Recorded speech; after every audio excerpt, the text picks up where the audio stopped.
బ్రహ్మ, విష్ణు, మహేశ్వరుడు సృష్టి స్థితి లయకారకులు త్రిమూర్తులు తమ భక్తులకు వరాలను వసగి దీనివల్ల అనర్థాలు సంభవించినప్పుడు లోక కళ్యాణం కోసం తిరిగి ఏదో ఒక రూపంలో అవతరించి దుష్ట సంహారం గావించారు. అందులో భాగంగానే శ్రీమన్నారాయణుడు మత్స్య, కూర్మ, వరాహ, నరసింహ, వామన, పరశురామ, శ్రీరామ, శ్రీకృష్ణ మరియు బుద్ధుడిగా భూలోకంలో అవతరించి దుష్ట శిక్షణ, శిష్ట రక్షణ చేశాడు. ఇక ఈ దశావతారాలలో విశిష్టమైనది వామనావతారం. ఈ కథలోకి వెళ్లే ముందు జై శ్రీమన్నారాయణ అని కామెంట్ చేయండి. అలాగే మాకు సపోర్ట్ గా ఒక లైక్ చేయండి. రండి కథలోకి వెళ్ళిపోదాం. క్షీరసాగర మదనంలో ఉద్భవించిన అమృతాన్ని సేవించిన దేవతలు అత్యంత బల సంపన్నులుగా మారారు. యుద్ధంలో రాక్షసుల్ని పరాజితులను చేసి చాలా మందిని సంహరిస్తారు. ఇలా దేవతల చేతులకు ఓడిపోయిన బలి ప్రహ్లాదుని మనవడు, నీరోచనుడి కుమారుడు. రాక్షస గురువైన శుక్రాచార్యుల వద్దకు వెళ్లి తమకు జరిగిన అవమానాన్ని విన్నవించుకుంటాడు బలి. దీనికి పరిష్కారం కోసం బలితో శుక్రాచార్యుడు విశ్వజిత్ యాగం చేయిస్తాడు. ఆ హోమాగ్ని నుంచి సువర్ణరథం, ఇంద్రుడి అశ్వాలను పోలిన గుర్రాలు, సింహం గుర్తు కలిగిన ధ్వజం, దివ్య ధనస్సు, అక్షయతునీరం, దివ్య కవచాలు లభిస్తాయి. అంతేకాదు యాగఫలంతో బలం పుంజుకున్న దానవులు స్వర్గంపైకి బలి నాయకత్వంలో దండెత్తుతారు.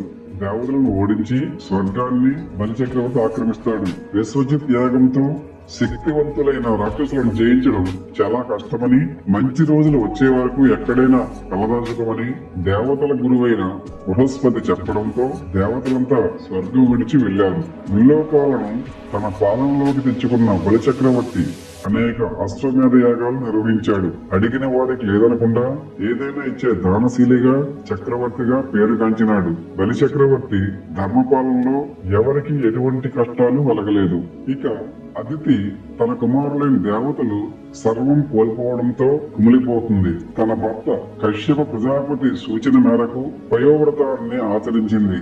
ఆమె భక్తికి మెచ్చిన శ్రీ మహావిష్ణువు పుత్రుడిగా జన్మించి దేవతలకు మేలు చేస్తానని వరం ఇచ్చాడు. భాద్రపద శుద్ధ ద్వాదశి నాడు శ్రవణ నక్షత్రం అబ్జిత్ ముహూర్తంలో శ్రీహరి వామనమూర్తిగా బ్రాహ్మణ వటువుగా అవతారం దాల్చారు. మహర్షులు ఆ వటువుకు ఉపనయనాది సంస్కారాలు నిర్వహించగా సవిత గాయత్రి మంత్రం, బృహస్పతి యజ్ఞోపవీతం, ధరణి కృష్ణాజపం, సోముడు దండం, అదితి కౌపీనం, త్రిలోకం ఛత్రం, బ్రహ్మకమండలం, సప్తఋషులు దర్భలు, సరస్వతి అక్షరమాల, కుబేరుడు భిక్షపాత్రుని ఇవ్వగా శక్తి స్వరూపుని పార్వతీదేవి భిక్ష వేశారు.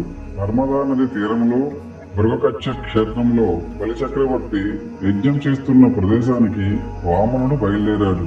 సూర్య తేజస్సుతో వస్తున్న వామనుని చూసిన బలి ఆయనకి ఎదురేగి స్వాగతం పలికాడు. వామనుడి కాళ్ళు కడిగి ఆ జలాన్ని తలపై చల్లుకున్నాడు. అనంతరం మీ రాకతో నా జన్మ ధన్యమైంది. మీకు ఏది కావాలంటే అది అడగండి, తప్పక ఇస్తానని బలి చక్రవర్తి అన్నాడు. అప్పుడు వామనుడు నాకు 3 అడుగుల నేల ఇస్తే చాలు, అంతకంటే ఏమీ వద్దని అన్నాడు. వామనుడి కోరిక మేరకు 3 అడుగుల నేలను ఇవ్వడానికి సిద్ధమవుతాడు. ఆ వామనుడే శ్రీహరిగా వచ్చినట్లు గుర్తించిన గురువు శుక్రాచార్యుడు ఆ బలికి ఈ విషయమే చెబుతాడు. అయినా బలి మాత్రం ఇచ్చిన మాత్రం తప్పలేదు. సాక్షాత్తు ఆ మహావిష్ణువే తన యాగస్థలికి వచ్చాడంటే ఎంతకంటే భాగ్యం లభిస్తుందా అని వారించాడు.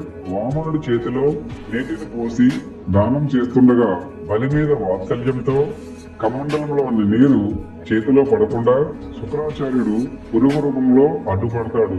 దీన్ని గ్రహించిన వామనుడు ఆ రంధ్రాన్ని దర్భతో పుడిచాడు. దీంతో శుక్రాచార్యుడికి ఒక కన్ను పోయింది. ఆటంకం తొలగిపోయి దాన జలధార వామనుడి చేతిలో పడడంతో వామనుడు ఒక్కసారిగా తన విశ్వరూపాన్ని ప్రదర్శించి బలి చక్రవర్తి పాలించిన భూమండలాన్ని ఒక పాదంతో, 2వ పాదాన్ని పైలోకాలపై మోపి తన 3వ పాదం ఎక్కడ వేయమంటామని ప్రశ్నించాడు. దీనికి బలి చక్రవర్తి తన శిరస్సును వంచి దానిపై ఉంచమని చెబుతాడు. అప్పుడు శ్రీహరి ఆ మహాబలితో దానవులలో శ్రేష్టమైన నీ దాన గుణానికి ఎంతో సంతోషిస్తున్నాను. విశ్వకర్మ నిర్మితమైన సుతల రాజ్యానికి అధిపతిగా ఉంటామని వరమిస్తూ తన 3వ పాదాన్ని బలి చక్రవర్తి శిరస్సుపై పెట్టి పాతాళ లోకానికి పంపిస్తాడు. జై శ్రీమన్నారాయణ, జై జై శ్రీమన్నారాయణ. ఈ వామనావతార సందేశం మనకు తెలియజేసింది ఏమిటంటే మహాబలి ఎంత గొప్పవాడైనా అతనిలో ఉన్న అహంకారమే అతనిని పాతాళానికి పంపించేటట్టు చేసింది. మనం ఎంత గొప్పవారమైనా అహంకారాన్ని నియంత్రించకపోతే అదే మనకు శత్రువుగా మారుతుంది. దానం చేయడం మంచిదే కాని అది ధర్మాన్ని దాటిపోకుండా ఉండాలి.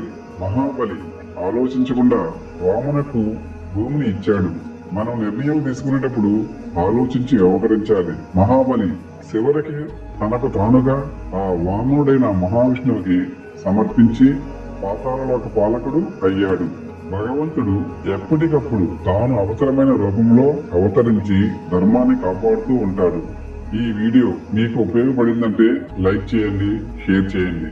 ఇలాంటి మరెన్నో పురాణ గాథల కోసం మా ఛానల్ ను సబ్స్క్రైబ్ చేసుకోండి. Thank you for watching.